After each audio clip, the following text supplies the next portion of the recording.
నమస్తే అండి. నా పేరు డాక్టర్ వెంకట్రామరెడ్డి. నేను Medinine homeopathy ayurvedic and homeopathy hospital నుంచి మాట్లాడుతున్నా.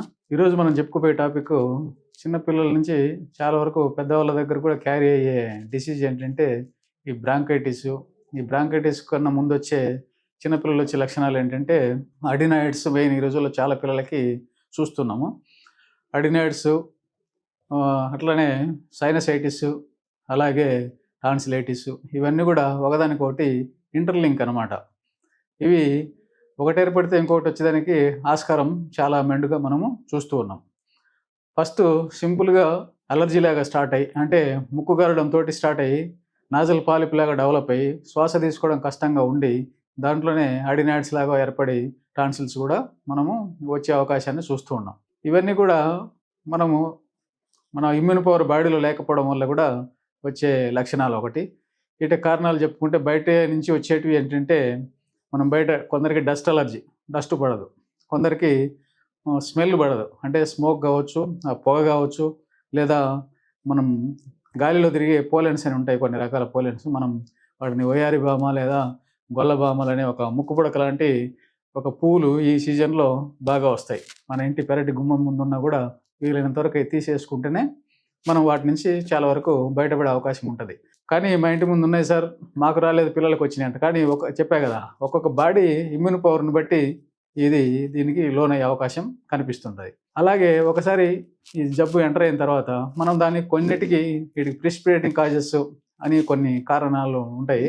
అంటే మనం బయట నుంచి చేసేటివి ఒక జబ్బుకు ఈ పథ్యాలు తప్ప దాన్ని మనం డైట్ రిస్ట్రిక్షన్ అని చెప్పుకుంటాం.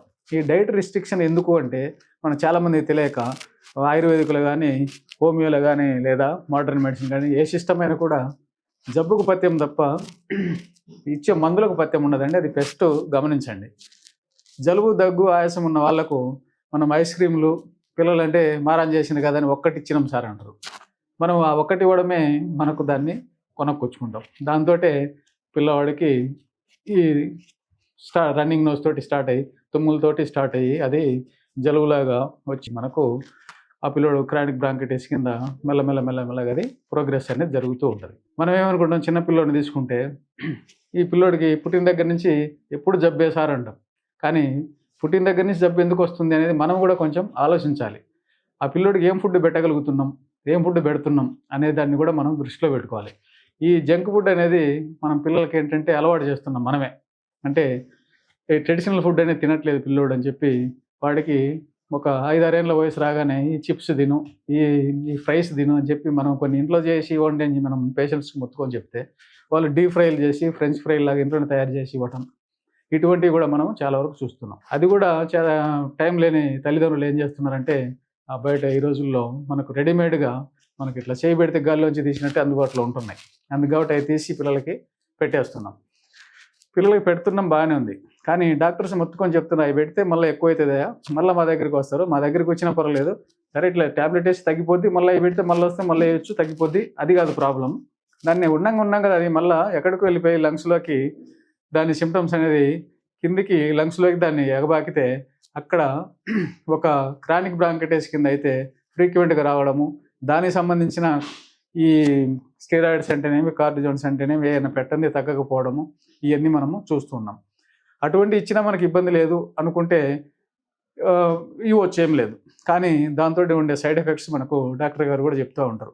Prevention is better than the cure అని చెప్పి మన వాళ్ళు ఎప్పటి నుంచో ఈ నానుడి మనం వింటూనే ఉన్నాం. జబ్బు రాకముందే జాగ్రత్తగా ఉంటే సరే, వచ్చిన తర్వాతన్నా దాన్ని కొంచెం జాగ్రత్తగా మనం ముందుకు తీసుకెళ్తే ఈ జబ్బు నుంచి మనం చాలా వరకు బయటపడగలుగుతాం. ఇప్పుడు చెప్పినట్లు ఏంటంటే ఈ మోడర్న్ మెడిసిన్ కావచ్చు, ఇంకోటి కావచ్చు ఇవన్నీ కూడా ఈ అడినాయిడ్స్కు, ఈ టాన్సిలైటిస్కు, ఈ నాజల్ పాలిప్స్ కావచ్చు వీటన్నిటికీ సొల్యూషన్ ఏంటంటే మీరు ఎన్నో హాస్పిటల్ తిరిగి చూసి ఉంటారు. మనకు ఇన్హేలర్స్ పెట్టడం, ఇంకోటి పెట్టడం అప్పటికి తక్షణం ఉపశమనం రావడం, మళ్ళీ ఇది కావడం. కొందరు డాక్టర్స్ ఏంటంటే 4-5 ఇయర్స్‌లో దానంతట అదే తగ్గిపోతుందిలేండి, తగ్గకపోతే మళ్ళీ ఆపరేషన్ చేద్దామని కూడా మనకు చెప్తూ ఉన్నారు. ఆపరేషన్ అనేది ఒక దేవుడిచ్చిన ఒక దాన్ని మనం మన బాడీలోంచి ఎప్పుడు కూడా వీలైనంత వరకు ఎలిమినేట్ చేయొద్దు. మనకు బాడీకి అవసరం లేనని అనుకున్నవి ఆ దేవుడే మన వయసును బట్టి మన బాడీలో కొన్ని ఆర్గాన్స్ వాటంతట అవే మాయమయ్యేవి కొన్ని ఉన్నాయి. వాటిల్లో మీకు ఇంతకుముందు కూడా వీడియోలో చెప్పాననమాట. ఆ విధంగా మనకు వద్దనుకున్నవి బాడీలో ఉండవు. కావాలనుకున్న వాటిని మనం తీసేస్తే మన శరీరం అనేది వాటి నుంచి బయటపడడానికి చాలా స్ట్రగుల్ చేయాల్సి వస్తుంది. ఇప్పుడు చెప్పినట్టు ఇమ్యూన్ పవర్ అనేది బాడీలో తగ్గినప్పుడు ఈ జబ్బే కాదు, ఎప్పుడైతే ఇమ్యూన్ పవర్ తగ్గుద్దో మన చిన్న చిన్న బ్యాక్టీరియా ఎంటర్ అయినా మనకు బాడీలో వైరస్లు కావచ్చు, బ్యాక్టీరియాలు కావచ్చు ఎంటర్ అయితే వాటికి ప్రోన్ అయ్యి మన ఇమ్యూన్ లోపల ఉండే ఈ వ్యవస్థ అనేది చాలా వరకు దెబ్బతిని ఈ ఈ జబ్బులు అనేటివి వచ్చే అవకాశం ఉంటుంటాయి. అందుకే చెప్పేది ఏంటంటే ఈ చిన్న వయసు నుంచే వీటిని మనం దూరంగా పెడుతూ పిల్లవాళ్ళకు ట్రెడిషనల్ సైడ్ తీసుకుపోయి, ట్రెడిషనల్ అంటే ఏదో మనం పూర్వం తిన్నట్టు సద్దన్నం కానీ ఇంకోటి కానీ అటువంటివి కాదు. ఈ ఉన్న దాంట్లోనే డీప్ ఫ్రైలు కాకుండా ఆయిల్ ఫుడ్ తగ్గించి ఈ చాక్లెట్స్, ఐస్ క్రీమ్లకు కొంచెం దూరంగా ఉంచి ఇవన్నీ చేస్తే మనము వాటి నుంచి చాలా వరకు మనం బయటపడగలుగుతాం. పిల్లల్ని బయట పడేయగలుగుతాం. మనం కూడా ప్రశాంతంగా ఉండగలుగుతాం. ఎందుకు అంటే మనం ఈ దైనందిన జీవితంలో ఈ ఉరుకుల పరుగుల జీవితంలో ఏమవుతుంది, పొద్దున్న లేస్తే 10 గంటలకో 8 గంటలకో సాఫ్ట్వేర్ కావచ్చు, ఇంకొక ఏదైనా ఎంప్లాయీ బయటికి వెళ్తే మళ్ళీ వచ్చేది సాయంత్రం 8కో 9కో. ఆ టైంలో మనం ఇంట్లోకి వచ్చినప్పుడు ఎంత చిరాకు ఉంటుందంటే పిల్లోడు ఒక పక్క ఏడుస్తూ జ్వరం తగిలి ఇది ఉంటే మనం చాలా బాధపడాల్సి వస్తుంది.